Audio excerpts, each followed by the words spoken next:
Wish I could get back the time I spent thinking that this is as good as it gets. I gotta put myself in touch with the part of me that doesn't love you quite so much. I'm gonna find me someone new, someone who makes me happy that I'm not with you. So, Melissa, okay, so I just seen you perform tonight. You're absolutely phenomenal. Your voice is it's just absolutely phenomenal. I like the way you reach the high Fs and everything with ease, and just like it's like a knife through butter. I just love your rendition. I love your songs too, by the way. I want to know, as an artist, in Canada, how hard is it as a musician in Canada? How hard is it as a musician to get out? Yeah, to get out in Canada. Well, it's hard to get people to really give you a chance for the first time to get the opportunities to play at great places like the Drake. Yeah. So some are some lucky breaks, some was just knocking on doors constantly. Like, please let me play here. I promise I won't screw it up. But it's difficult, yeah. But just keep pushing. So how did you get your basically your break? Is it through Andrew or through? Well, at the Drake here, it was it's through my label Frostbite Media, and I did like an EP launch party here back in December, and then from there the owner Chris has just been awesome and asked me back a bunch of times. So there you go. So what's your future plans now? You got an official video coming out? I do, yeah. It's out now. It's called Distance. You can find it on my YouTube channel, youtube.com/MelissaBellMusic, and I'm going to be touring Quebec this summer. Yeah, and hopefully releasing some more material pretty soon after that. No kidding.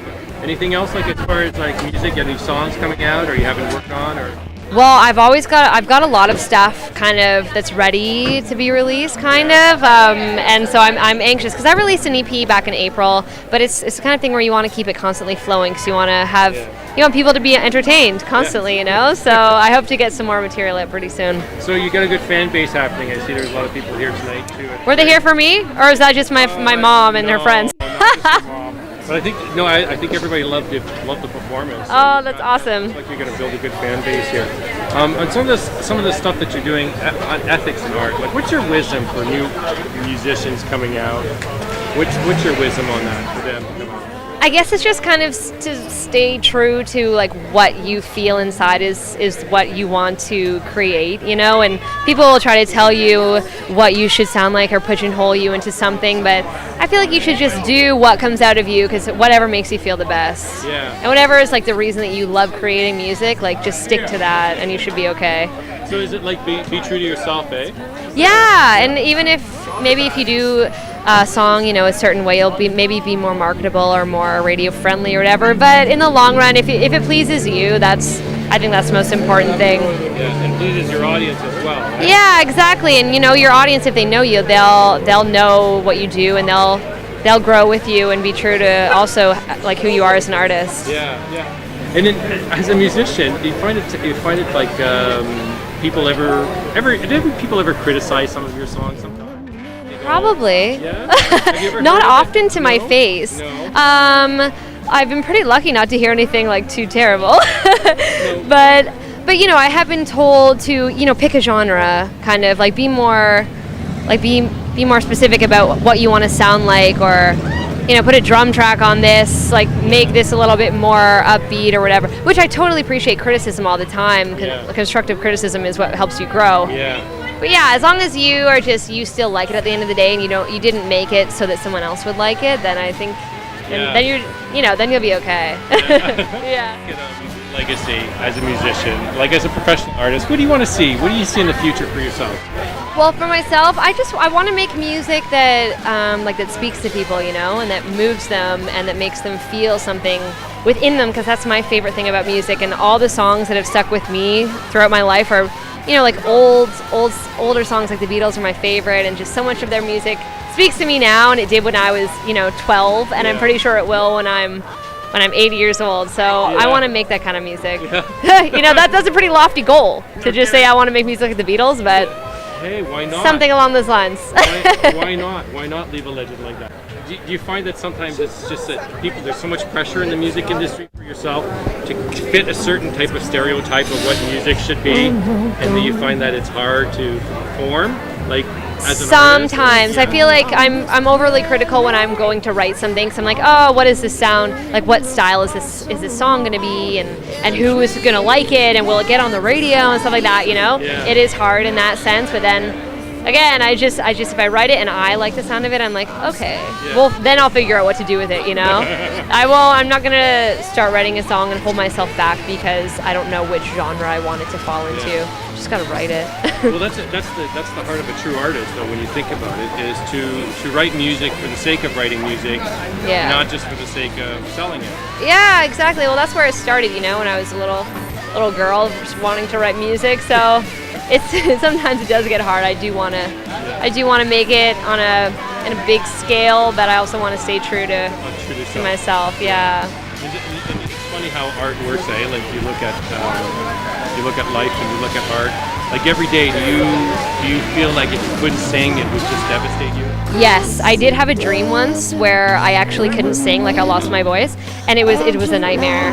And so then I woke up from that, and that was when I truly appreciated what it's like to be able to sing, and because it's so much to me for sure. Yeah. So do you have any kind of particular plans other than singing? Do you have any artistic talents other than singing, like acting or stage? Or? I had to kind of make a decision of whether or not I wanted to go into theater or the recording side of things, because I do love musical theater. I'd love to be on Broadway one day. I can't really dance, but I can act all right, I think. And so maybe one day I'll do like Hugh Jackman and the stars go on Broadway once they've done their thing other places. So. Or another like rock opera or something like that. Or why a not? Musical. Yeah. Yeah, I'd be down for that. I'd be down for that. Yeah. So how proud are you about like singing with Andrew Cole? Oh, it's awesome. Andrew's so great. He's so talented. I love his music, and it's so I'm so happy he asked me to play the show. It's exciting. So you played with him before though? Yeah, it's by chance we've actually played on the same stage a couple times. It was in Burlington once at the Sound of Music Festival last year, about a year ago. And then back in March of Canadian Music Week, we happened to just be on the same bill here at the Drake, like really last minute. And after I got here and he was there, and I was like, oh, Andrew. And then he asked me back for this one. So he's a great guy to know and to get to perform with. And yeah. Oh my God. And just one last thing, could you share maybe one tip? Do you have like any cheesy saying that you like that is like philosophical or wisdom, or that you hold true to your heart, as a musician, as an artist? When things are down, when you feel blue, you feel like that. Yeah. As an artist, do you have anything that picks you up, like a movie, an inspiration, or? Well, definitely like certain, how certain albums kind of encapsulate your life at certain times. Yeah. Currently, the album like that is speaking to me is John Mayer's new album. It's called Born and Raised, and it's kind of all about just not getting so caught up in your head that you forget to live. Yeah. Which it happens to me a lot, and it's like a serious, source of anxiety, which I'm sure it is for a lot of people. So right now, when I'm feeling a little bit overwhelmed, like for example, when I have to drive in Toronto traffic, I literally just turn on that album, and it makes me feel better. Any mentors in your life? Any musical mentors? Well, my vocal coach, Ray Lyle. Do you know of Ray Lyle and the Storm back from like early 90s? Yeah, he taught me so much about singing and songwriting and guitar and performing and being a professional. He really taught me so much. So I've a lot to thank. One thing he told me, which was so good. He's like, Melissa, you have your whole life to write your first album, but you have 6 months to write your second. Because if your first album does well, you can spend your whole life writing it, but then once it's out, there's demand. And so, because it's always been, I can't write a lot on the spot. Like, it takes me a while sometimes to write a bunch of songs. So he just was always like, Melissa, you got to keep writing. I don't care. Just keep writing. If you want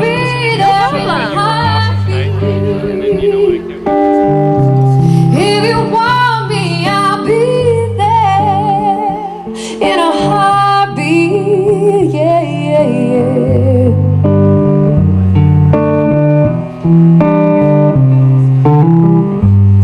Told my mom and told my friends, know that I may not be making any sense, but sense has nothing to do